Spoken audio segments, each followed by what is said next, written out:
जैसे ही राजकुमारी अलीशा ने आधी रात को जंगल में प्रवेश किया, जंगल का नज़ारा उनके लिए एक अलग ही दुनिया थी। पेड़ इतने लंबे और घने थे कि उनकी परछाइयां एक दूसरे से लिपटी हुई थीं। चांदनी रात की सफ़ेद रोशनी पत्तियों से छनकर झिलमिला रही थी, मानो वो कोई जादुई दुनिया हो। जैसे ही राजकुमारी अलीशा आगे बढ़ीं, उन्होंने एक सुंदर जिन्न को देखा, जो सोने की जंजीरों से बंधा हुआ था। उसका चेहरा इतना दिव्य और सुंदर था कि राजकुमारी ने पहली बार इतना मोहक चेहरा देखा था। उसकी आंखें नीले मोती की तरह चमक रही थीं और उसके बाल रेशम की तरह लहरा रहे थे, जो राजकुमारी अलीशा को पुकार रहे थे। हे सुंदर राजकुमारी, मुझे आज़ाद करो। मेरी अद्भुत शक्तियाँ मुझसे छीन ली गई हैं और मुझे कैद कर लिया गया है। मैं यहाँ 25 सालों से बंधा हुआ हूँ। जैसे ही तुम मुझे आज़ाद करोगी, मुझे वो सारी शक्तियाँ वापस मिल जाएंगी और मैं तुम्हारी सारी इच्छाएं पूरी करूँगा। तुम्हारा राज्य, तुम्हारी खुशियाँ, सब कुछ वापस मिल जाएगा। राजकुमारी अलीशा थोड़ा डरते हुए आगे बढ़ीं। उनके दिल में दया आ गई। वो एक राजकुमारी थीं। दूसरों का दुख देखकर उनका दिल पिघल जाता था। उन्होंने जिन्न को आज़ाद करने का फैसला किया। राजकुमारी अलीशा का जन्म एक शाही परिवार में हुआ था, लेकिन उनकी किस्मत दुखों से भरी थी। उनकी किस्मत में लिखा था कि वो एक शाही परिवार में पैदा होंगी। जब उनका जन्म हुआ, उसी रात उनकी प्यारी रानी माँ का निधन हो गया। शाही वैद्यों ने कहा कि रानी ने अपनी बेटी को जन्म देने के लिए अपना पूरा जीवन समर्पित कर दिया था।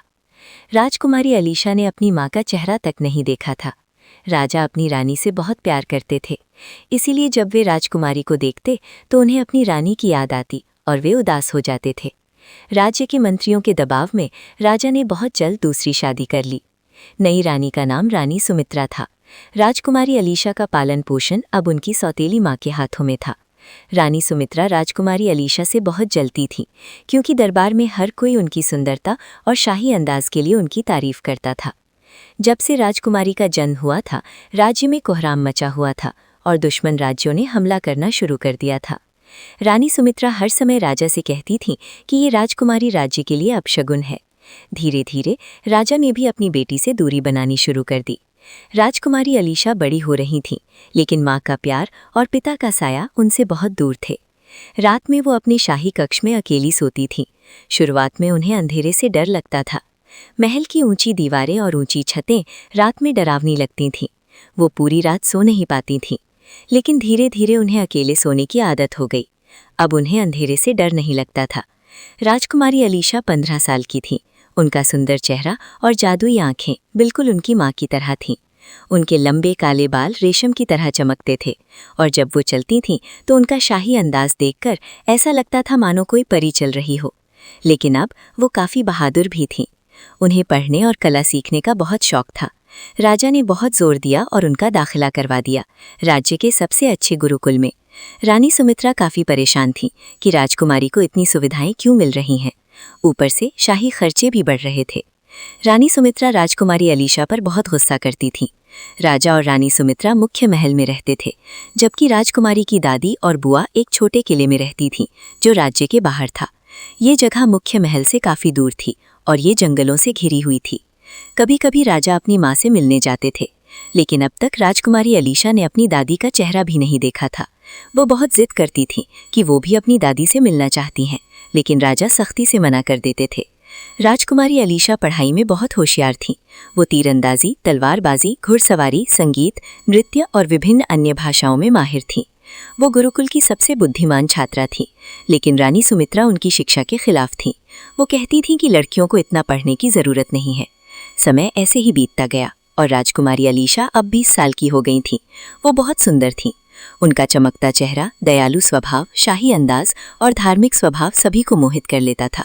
वो नियमित रूप से मंदिर जाती थीं और लोगों की सेवा करती थीं, लेकिन उन्हें नहीं पता था कि उनके जीवन में और अधिक कठिनाइयां आने वाली थीं। गुरुकुल में राजकुमारी अलीशा का एक दोस्त था। उसका नाम राजकुमार विक्रम था। वो पड़ोसी राज्य का राजकुमार था और वो बहुत बुद्धिमान और बहादुर था। वे अच्छे दोस्त थे और वे साथ में पढ़ाई करते थे। एक दिन राजकुमार विक्रम राजकुमारी को कुछ किताबें देने उनके महल आया और उसने वो किताबें रानी सुमित्रा को दी ताकि वे उन्हें राजकुमारी अलीशा को दे दें। बस फिर क्या था, अब रानी सुमित्रा को एक बहाना मिल गया था। वो राजकुमारी अलीशा के कमरे में गईं और वो उन पर बहुत गुस्सा हुई कि एक राजकुमार यहाँ आता रहता है। उन्होंने राजकुमारी पर आरोप लगाया कि उनका किसी के साथ चक्कर चल रहा है। राजकुमारी अलीशा ने बहुत सफाई देने की कोशिश की, लेकिन रानी ने एक न सुनी और उन्होंने कहा कि वो राजा को सब कुछ बता देंगी। राजकुमारी अलीशा बहुत रो रही थी। उन्हें समझ नहीं आ रहा था कि क्या करें।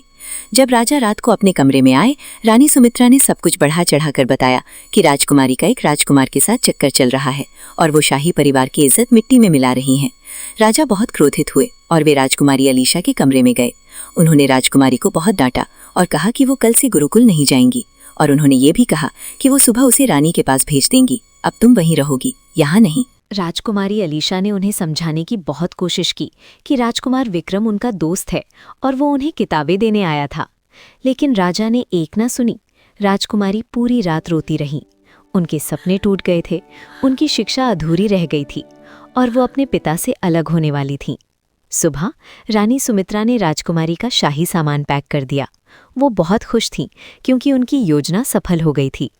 राजा ने राजकुमारी अलीशा को एक शाही रथ में बैठाया जो दादी रानी के किले की ओर जा रहा था। किला बहुत दूर था, इसलिए उन्होंने उसे भोजन, गहने और पर्याप्त धन दिया। रथ में बैठी राजकुमारी पूरी रात रोती रही। उनका दिल टूट गया था कि उनके पिता ने उनकी बात नहीं सुनी। कई मील का सफ़र तय करने के बाद वो आखिरकार दादी रानी के किले में पहुंची। वो किला पुराना था लेकिन सुंदर था। चारों तरफ जंगल और पहाड़ थे। राजकुमारी अलीशा को ये सब बहुत अलग लगा क्योंकि वो मुख्य महल से आई थी, जहाँ हमेशा चहल पहल रहती थी। यहाँ बहुत सन्नाटा था। राजकुमारी की बुआ रानी माधवी उन्हें लेने के लिए किले के मुख्य द्वार पर खड़ी थीं। जैसे ही राजकुमारी अलीशा रथ से नीचे उतरी, उन्होंने अपनी बुआ को गले लगाया और रोने लगीं। फिर वे दोनों दादी रानी के कमरे के लिए निकल पड़ीं। दादी रानी का कमरा बहुत दूर था।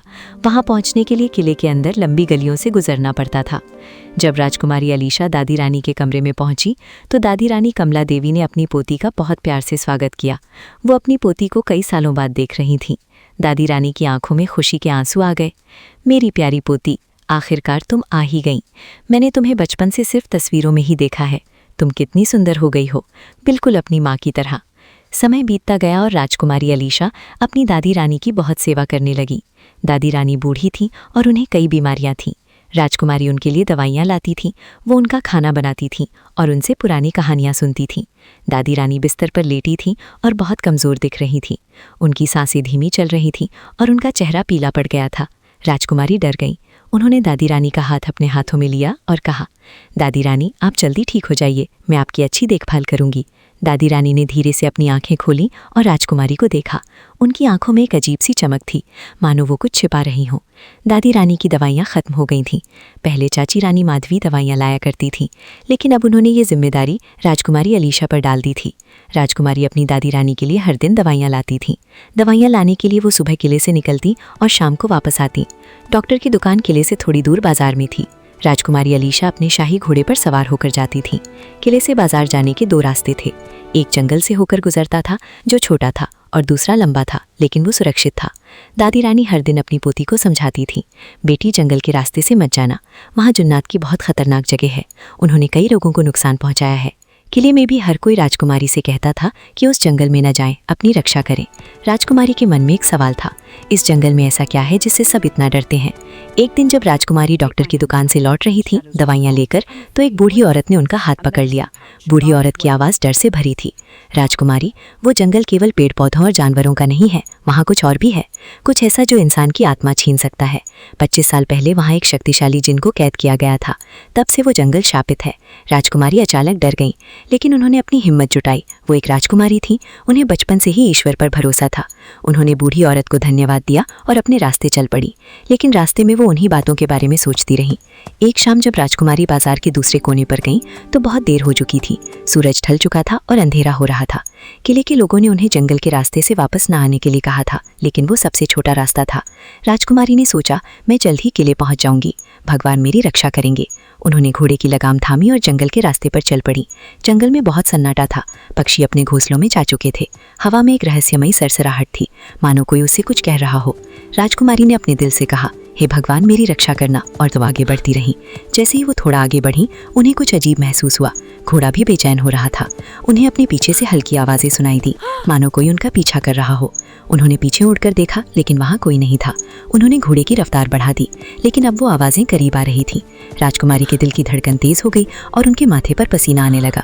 राजकुमारी के घोड़े के कदम धीमे होने लगे, क्योंकि उन्हें महसूस हुआ कि हर पेड़ उन्हें घूर रहा है। अचानक उन्हें एक सुनहरी रोशनी दिखाई दी, जो दूर एक बड़े पेड़ के पीछे से आ रही थी। वो रोशनी बहुत आकर्षक थी, मानो वो कोई दिव्य ज्योति हो। राजकुमारी के दिल ने कहा कि शायद वहाँ कोई साधु है जो उन्हें रास्ता दिखाएगा, लेकिन उनका अंतर्मन कुछ और ही कह रहा था। वो रोशनी उन्हें अपनी ओर खींच रही थी। राजकुमारी घोड़े से उतरी और उस रोशनी के पास गई। जैसे ही वो रोशनी के पास पहुंची, उन्होंने देखा कि वहाँ एक बहुत ही सुंदर जिन था, जो सोने की जंजीरों से बंधा हुआ था। वो इतना सुंदर था कि राजकुमारी ने पहली बार इतना दिव्य चेहरा देखा था। उसकी बड़ी नीली आंखों, सुनहरे बालों और चमकते चेहरे को देखकर ऐसा लगा मानो कोई देवता हो, जिसने राजकुमारी को पुकारा। हे सुंदर राजकुमारी, मुझे आज़ाद करो। मेरी असीमित शक्तियाँ मुझसे छीन ली गई हैं और मुझे यहाँ कैद कर दिया गया है। मैं यहाँ 25 सालों से बंधा हुआ हूँ। सिर्फ तुम ही मुझे आज़ाद कर सकती हो। ये सुनते ही राजकुमारी और भी डर गई और सोचने लगी कि क्या वो सच बोल रहा है या ये कोई चाल है। वो धीरे धीरे पीछे हटने लगी। और जिन ने उसे फिर से पुकारा, राजकुमारी, मुझ पर भरोसा करो। मैं तुम्हारी राज्य की सभी समस्याओं का समाधान कर दूंगा। मैं तुम्हारे पिता का प्यार वापस दिला दूंगा। मैं तुम्हारी सारी इच्छाएं पूरी करूंगा।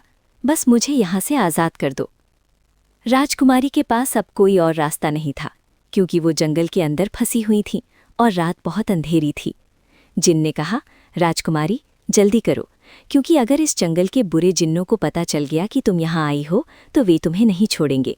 वे मुझे हर रात यहाँ कैद रखते हैं।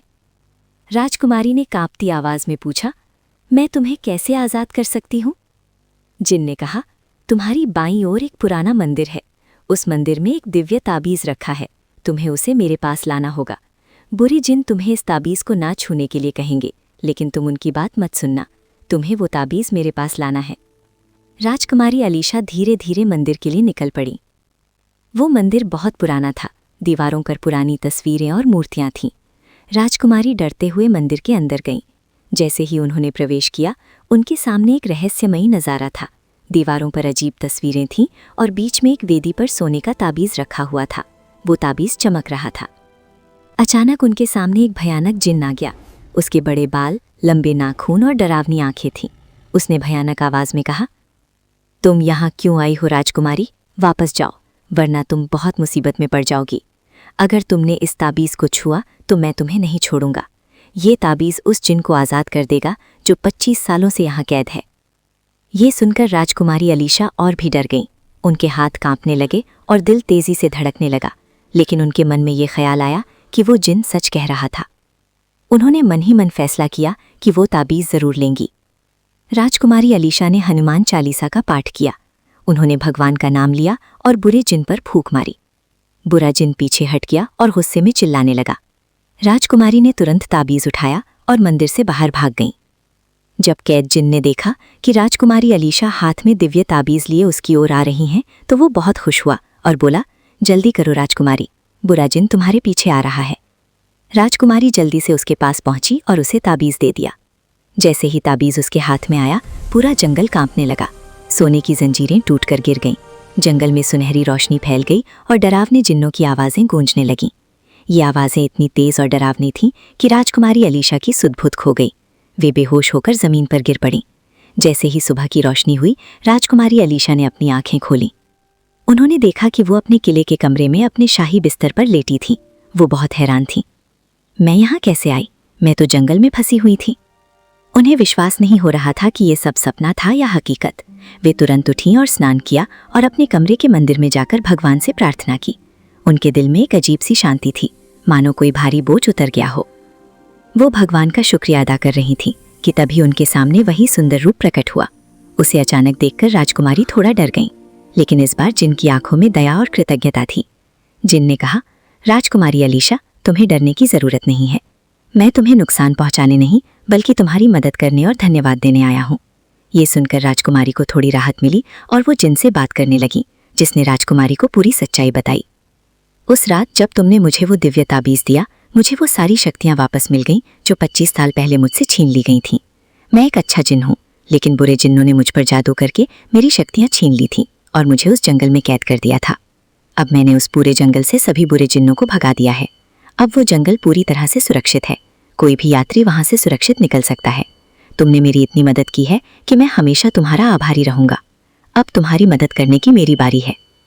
राजकुमारी अलीशा ने भी जिन को धन्यवाद दिया और कहा, उस रात तुम मुझे सुरक्षित मेरे कमरे तक लाए, इसके लिए मैं तुम्हारी बहुत आभारी हूँ। फिर जिन ने अपने हाथ में एक चमकता हुआ अद्भुत हीरा निकाला। वो इतनी तेजी से चमक रहा था कि पूरा कमरा उसकी रोशनी से जगमगा उठा।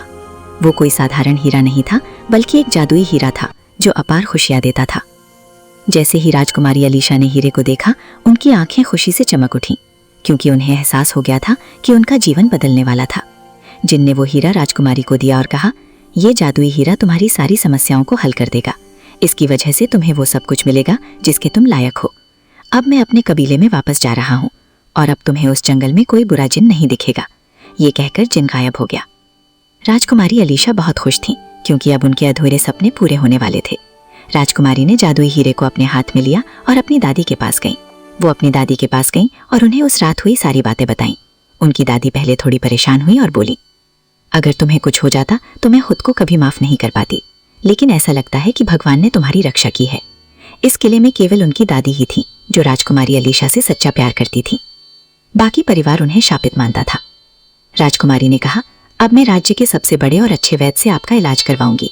हम एक सुंदर महल बनाएंगे और आरामदायक जीवन जिएंगे। राजकुमारी अलीशा ने अपनी दादी के अलावा किसी को नहीं बताया। उन्होंने चाची माधवी से कहा कि वो दादी के साथ राजधानी जाना चाहती हैं। शहर पहुंचने के बाद राजकुमारी ने एक शानदार महल खरीदा, जादुई हीरे की मदद से। ये महल इतना सुंदर था कि देखने वाले दंग रह गए। फिर उन्होंने राज्य के सबसे प्रसिद्ध वैद्य को अपनी दादी को दिखाया। वैद्य ने कहा, राजकुमारी, आपकी दादी की हालत गंभीर है, लेकिन सही इलाज से वो ठीक हो जाएंगी।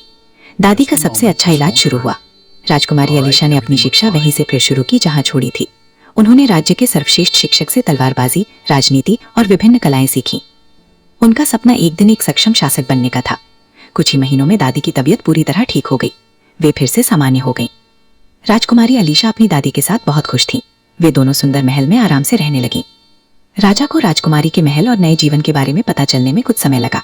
जब उन्होंने सुना कि उनकी बेटी ने एक शानदार महल खरीदा तो वे हैरान रह गए। राजा तुरंत रानी सुमित्रा के साथ राजकुमारी अलीशा के महल आए। जब उन्होंने महल देखा तो उनकी आंखें फटी की फटी रह गईं। ये महल इतना शानदार और सुंदर था कि ये राजा के मुख्य महल से भी बड़ा था। रानी सुमित्रा हैरान होकर जमीन पर बैठ गईं। वे सोच रही थी कि राजकुमारी के पास इतना पैसा कहाँ से आया। जब राजकुमारी अलीशा बालकनी से नीचे देख रही थी तो उन्होंने अपने पिता और रानी सुमित्रा को नीचे बगीचे में खड़े देखा। वे तुरंत नीचे आईं। जैसे ही राजा ने अपनी बेटी को देखा, उनकी आंखों में आंसू आ गए। राजकुमारी अलीशा पहले से कहीं अधिक सुंदर और तेजस्वी लग रही थी। उनके चेहरे पर एक अलग ही चमक थी। राजा अपनी बेटी से माफी मांगने लगे। मेरी बेटी, मुझे माफ कर दो। मैंने तुम्हारे साथ बहुत गलत किया है। मैंने तुम्हारी बात नहीं सुनी और तुम पर भरोसा नहीं किया। अपने पिता को माफी मांगते देख राजकुमारी अलीशा की आंखों में भी आंसू आ गए। उन्होंने कहा, पिताजी, मुझे शर्मिंदा मत कीजिए, और उन्होंने अपने पिता को गले लगा लिया। फिर दादी रानी भी नीचे आईं।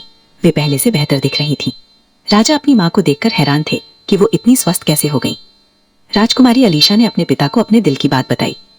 पिताजी, मैंने अपनी माँ का चेहरा भी नहीं देखा।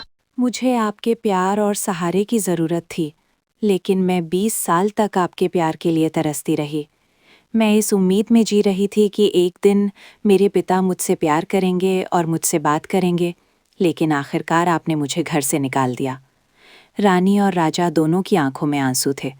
राजा अपनी बेटी से माफ़ी मांगते रहे। राजकुमारी अलीशा ने सच्चे मन से अपने पिता को माफ़ कर दिया। उन्होंने कहा, पिताजी, जो हुआ सो हुआ। अब हम सब खुशी खुशी साथ रहेंगे। ये वही राजकुमारी अलीशा है जिन्हें सब अपशगुन मानते थे। आज वे उनसे बात करने के लिए तरस रहे थे। रानी सुमित्रा भी राजकुमारी से डरी हुई थी, क्योंकि उन्हें एहसास हो गया था कि राजकुमारी के पास अब बहुत शक्ति है। समय बीतता गया और कुछ महीनों बाद दादी रानी कमला देवी का निधन हो गया। राजकुमारी अलीशा बहुत दुखी थी, क्योंकि दादी रानी ही थी जो उन्हें माँ की तरह प्यार करती थी। उन्होंने दादी रानी का अंतिम संस्कार करवाया। एक दिन राजा को सच्चाई का पता चल गया कि कैसे रानी सुमित्रा ने राजकुमारी पर झूठा आरोप लगाया और उन्हें बदनाम किया। राजकुमार विक्रम खुद राजा के पास आए और सच्चाई बताई कि वो केवल किताबें देने आए थे और राजकुमारी अलीशा सिर्फ एक दोस्त थी। राजा को अपनी गलती का एहसास हुआ। उन्होंने तुरंत रानी सुमित्रा को तलाक दे दिया और उन्हें महल से बाहर निकाल दिया। राजा को अपनी बेटी के साथ किए गए अन्याय पर बहुत पछतावा था और वो बहुत बीमार पड़ गए। जब राजकुमारी अलीशा को पता चला तो वो तुरंत अपने पिता के पास गईं। उन्होंने देखा कि राजा बिस्तर पर बहुत कमज़ोर हालत में लेटे थे। राजकुमारी रो पड़ी। उन्होंने तुरंत अपने पिता को राज्य के सबसे अच्छे वैद्य को दिखाया। वैद्य ने उन्हें बताया कि राजा का दिल बहुत कमज़ोर हो गया है और तनाव के कारण उन्हें दिल का दौरा पड़ा था। राजकुमारी अलीशा ने भगवान का शुक्रिया अदा किया कि वो समय पर पहुंच गईं। राजा का इलाज शुरू हुआ। जब राजा की हालत में सुधार हुआ तो राजकुमारी उनसे मिलने गईं। राजा फिर रोने लगे और माफ़ी मांगी। राजकुमारी ने कहा, पिताजी, अगर आपको कुछ हो जाता तो मैं खुद को कभी माफ़ नहीं कर पाती। अब जो कुछ भी हुआ उसे भूल जाइए। आप हमेशा मेरे साथ रहेंगे। वैद्य ने राजा को पूरी तरह से स्वस्थ घोषित कर दिया। राजकुमारी अलीशा अपने पिता को अपने महल ले आईं। अपनी शिक्षा पूरी करने के साथ साथ उन्होंने अपने पिता की देखभाल भी की। राजकुमारी अलीशा ने अपनी शिक्षा पूरी की और राज्य में सबसे बड़ी सलाहकार के रूप में काम करना शुरू कर दिया। उन्होंने कई गरीबों की मदद की और राज्य में कई अच्छे काम करवाए। राजा अपनी बेटी से बहुत खुश थे। वो हमेशा राजकुमारी के लिए प्रार्थना करते और उनकी बुद्धिमत्ता की तारीफ करते थे। कुछ समय बाद राजकुमार विक्रम ने राजकुमारी अलीशा के सामने शादी का प्रस्ताव रखा। दोनों एक दूसरे को पसंद करते थे और अच्छे दोस्त थे। राजा ने खुशी खुशी इस प्रस्ताव को स्वीकार कर लिया। राजकुमारी अलीशा और राजकुमार विक्रम की शादी बहुत धूमधाम से हुई। पूरे राज्य ने जश्न मनाया। राजकुमारी अलीशा अपने पति और पिता के साथ खुशी खुशी रहने लगी।